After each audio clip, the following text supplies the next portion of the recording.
তো system loss এবং load shedding অংশটা তোমাকে বাসায় তোমার আম্মু বাজার করার জন্য 1,000 টাকা দিয়ে সাথে একজনকে সহ পাঠিয়ে দিল।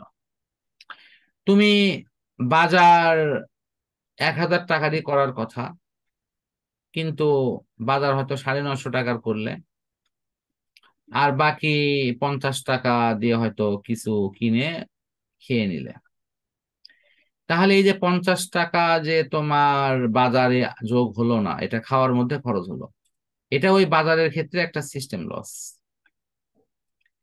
এখন মনে করো বাসায় বিদ্যুৎ ব্যবহার করা হচ্ছে, এই বিদ্যুতের একটা অংশ যদি কোনো কারণে অপচয় হয়, তাহলে সেই বাসায় সেটা বিদ্যুতের এক ধরনের সিস্টেম লস।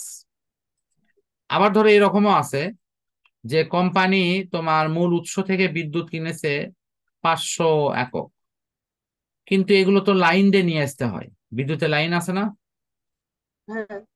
এদের লাইন দিয়ে নিয়ে আসা হয়। এই লাইন দিয়ে যখন আনা হয়, এই লাইনগুলো তো শত শত কিলোমিটার পথ অতিক্রম করে। তো এই তারের মধ্যে কি রোদ আছে না, জি।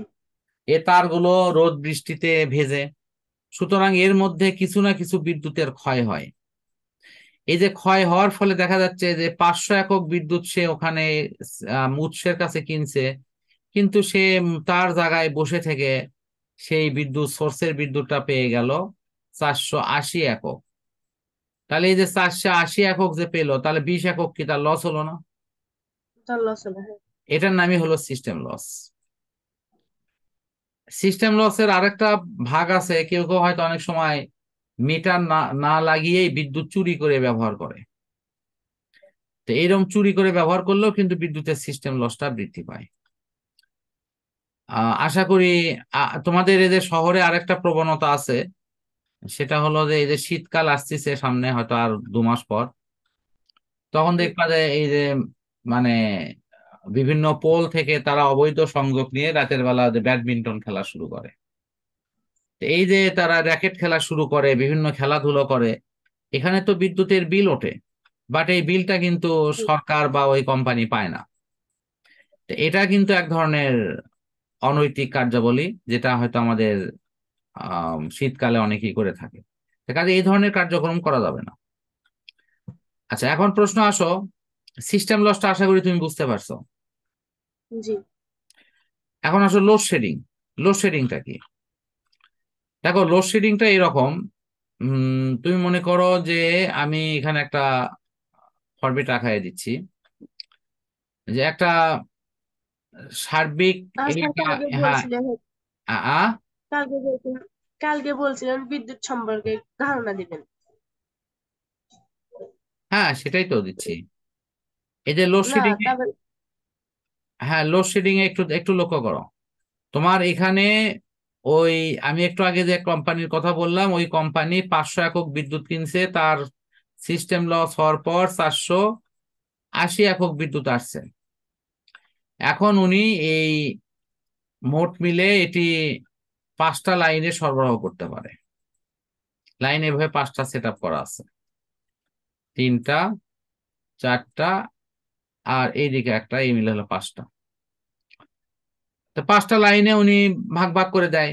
ধরো কোনো লাইনে হয়তো 4 লাইনে 400, আহ প্রত্যেক লাইনে তার বিদ্যুৎ লাগে 120 করে। খুব ভালো করে দেখো, তো একশো তাহলে তো বিশ করে। 400 এখন বেশি হয়ে যায়। হ্যাঁ, 120 করে যদি লাগে, তাহলে তুমি দেখো তো 4টে লাইনেই 120 করে দিয়ে অফ হয়ে যায় না?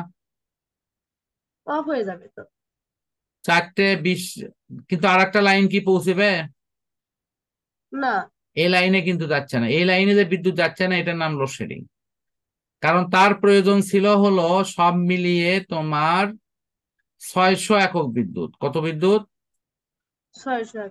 কিন্তু সে সে অনেক দূর থেকে ক্রয় করছে 500 একক, সিস্টেম লসে গেছে 20, সে 20, পাইছে 420, 480। 480।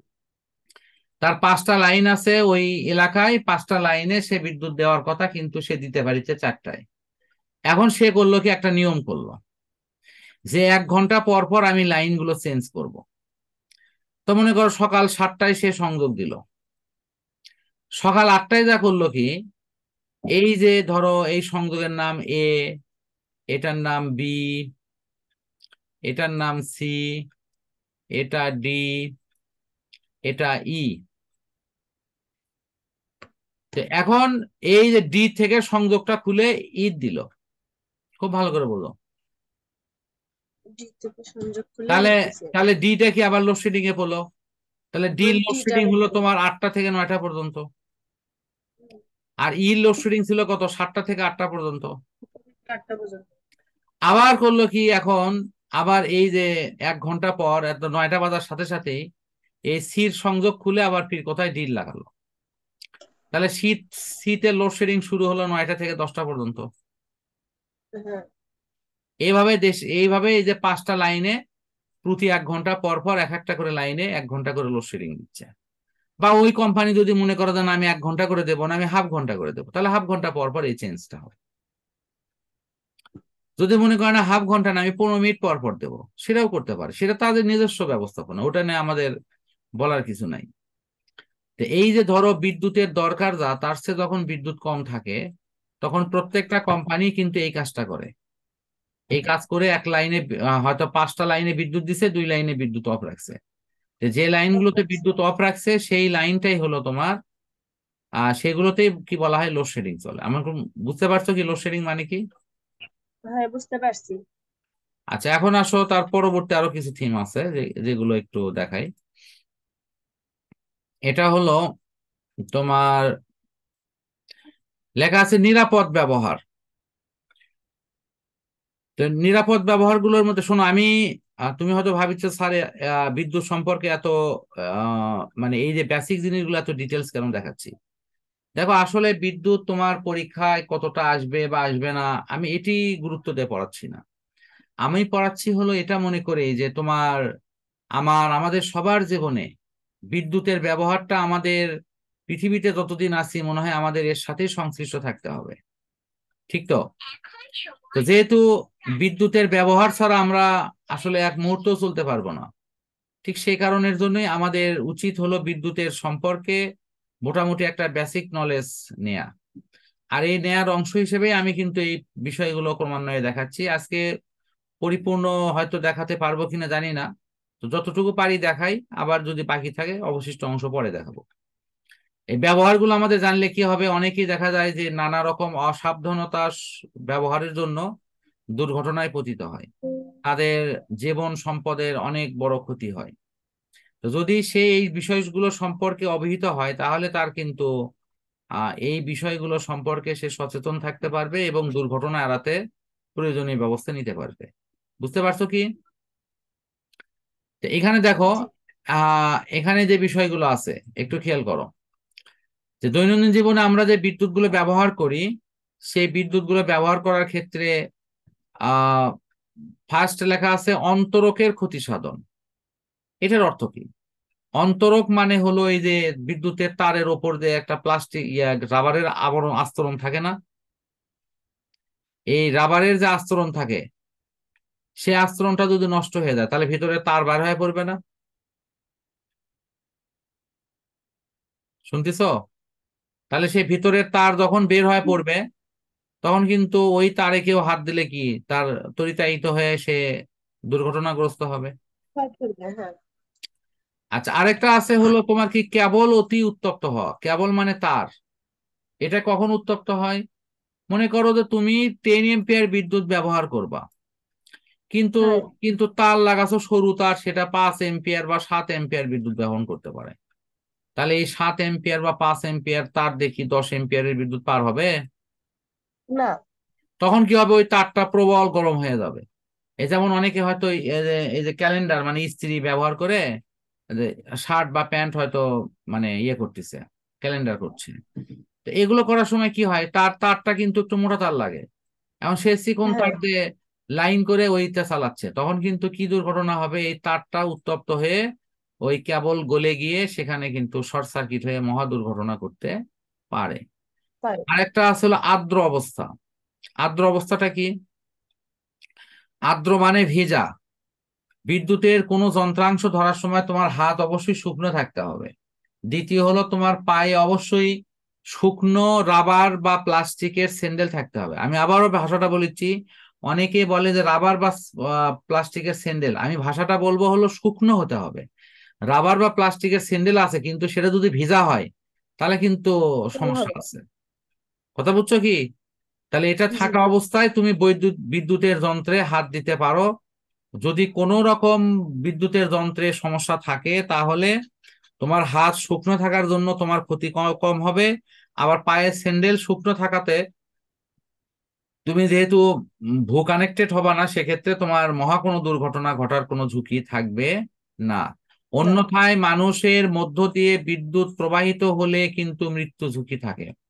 আমি তোমাকে পরবর্তী ক্লাসে মনে হয় শেখানোর চেষ্টা করব, তুমি একটু আমাকে মনে করে দিও যে বিদ্যুৎ প্রবাহিত হওয়ার ফলে একজন মানুষের শরীরের মধ্য দিয়ে বিদ্যুৎ কেন প্রবাহিত হয়, আর প্রবাহিত হলে সে কেন মারা যায়, কিভাবে মারা যায়। আসলে কি স্যার বিদ্যুতের, কালকে বলছিলেন, হ্যাঁ কালকে আজকে, বলছিলেন না যে বিদ্যুতের শোনো রক্ত শুষে খায় সেটাই। আমি বলি আগে, কালকে বলেছিলাম কিন্তু পড়াটা প্রথম থেকে রান করা গেলে হয়তো এতক্ষণ সেগুলো বলা হয়ে যেত। এখানে সময় যেহেতু একটু কম হয়ে আসছে, তা আমি আগে এই পড়াগুলোকে বুঝাই দেই। আর এই কেন মারা যায় এটা এক লাইনে বোঝানোর জিনিস নয়, এটার পুরো শরীরের স্ট্রাকচারটা তোমাকে দেখাতে হবে। দেন ওর কেন মারা যায় সেই বিষয়টা তুমি বুঝতে পারবা। তো ঠিক আছে, ওটা আমি ভালোভাবে বুঝাই দেবো না, ওটা নিয়ে টেনশন করার কারণ নাই।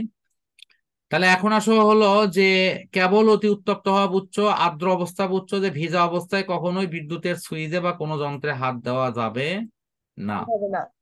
এই যে দেখো, এখানে তোমার আর্দ্র অবস্থার কথা বলা হয়েছে।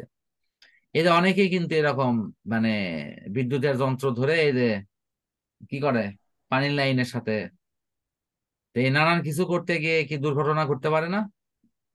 আমরা পানি গরমে দেয় সেই মেশিনটা না কে? না, যে হেয়ার হেয়ার ড্রায়ার ও। বিদ্যুতের সংযোগ কিন্তু দিছে, দেখো এখান থেকে কিন্তু গরম বাতাস বের হবে, ওই ওই যে চুলের সাথে দিয়ে চুল শুকায়। এখন যদি সে যদি বুঝছি। এটা এটা ভিজা হাতে ধরে তার তার কি সমস্যা হবে কিনা? হ্যাঁ হবে তো। হ্যাঁ অবশ্যই হবে। শোনো, এই বইতে না ডিটেলস দেওয়া আছে, তুমি একটা বিদ্যুতের নিরাপদ ব্যবহার করার ক্ষেত্রে কি কি জিনিস জরুরি এটা জানা জরুরি। তো এখানে আমি আজকে শুধু নামগুলো তোমাক দেখে দিচ্ছি, সামনের দিন এগুলোর উপর বিস্তারিত আলোচনা করব, এবং আলোচনা এখানে আছেও। যেমন এই যে আমরা কিছুক্ষণ আগে যে ফিউজ পড়ালাম না, সেই ফিউজের বিকল্প কিন্তু হলো সার্কিট ব্রেকার। সার্কিট ব্রেকার কি, কিভাবে এটি কাজ করে, তার নীতি কি, এটা জানা যাবে। ফিউজ তো এখানে আছে, ফিউজের আলোচনার প্রয়োজন নাই। তারপরে আরেকটা খুবই গুরুত্বপূর্ণ অংশ, সুইচের সঠিক সংযোগ। এই সুইচের সঠিক সংযোগটা তুমি দেখলে নিজেও বুঝতে পারবা যে তোমার বাসায় যে বিদ্যুতের সংযোগটা আছে এটি সঠিক কিনা। দ্বিতীয় হলো ভূসংযোগ, যেটা আর্থিং বলা হয়, এই আর্থিং এর কাজটা কি, এগুলো সম্পর্কে জানবা। জানার পর সবশেষে দেখো এখানে একবার ছবিতে দেখানো হয়েছে, ঠিক আছে, বিদ্যুতের কানেকশন দেওয়ার ক্ষেত্রে। এবং এরপরে লাস্টে আসবে তোমার হলো ওই যে মানুষ কিভাবে মারা যায়, কেন মারা যায়, তা থেকে বাঁচার উপায় কি। তো আমার মনে হয় যে তোমার সংযোগটা কিছুক্ষণের মধ্যেই কেটে যাবে।